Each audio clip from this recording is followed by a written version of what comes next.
And so these are the nuances that get lost in these things. Unfortunately, we had a presidential candidate say we should never apologize for American values, supporting the film. People hear that in the Arab world and they say it's an American value to denigrate our religious sensitivities.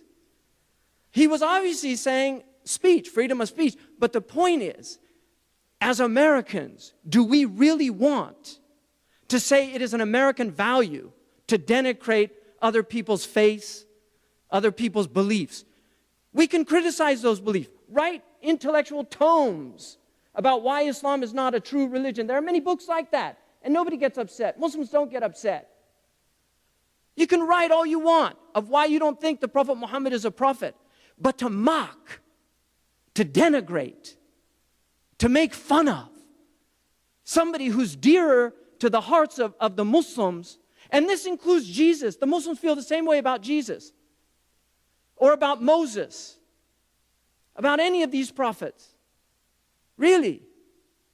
This is where we have to ask ourselves, is this the type of society we want?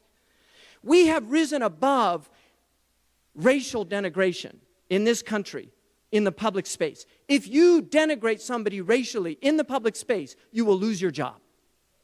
You will lose your job. There are consequences to saying kike, to saying mick, to saying spick, to saying nigger. All of these things have consequences. Why? Because we recognize that people have sensitivities. If you go down to East Oakland right now, if you go down to East Oakland right now and you shout the N-word as a white man in East Oakland and somebody comes and stabs you, is anybody gonna be surprised? Seriously, is anybody gonna be shocked? No. But what the problem is, we don't recognize that for believers, when you die, you lose your racial identity.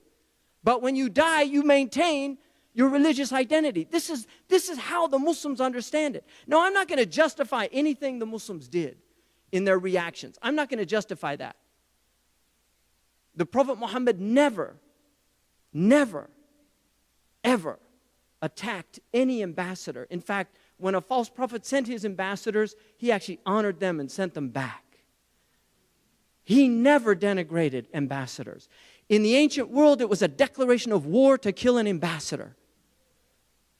This is a wretched thing that happened. But a small minority of people, and let me remind you that there were Libyans who died defending that embassy, trying to keep the Americans safe. And they are recorded. There are recordings of them saying, protect them. Make sure they're inside. And they lost their lives. And they would see that as a martyrdom in their faith. Just like Amir Abdul Qadir al-Jazairi defended the Christians and the French legation in Syria against the riots in which they were attacking Christians. He went out and defended them. The French sang his praises. Even though they had conquered his country and driven him out of his own country, he defended them in Damascus.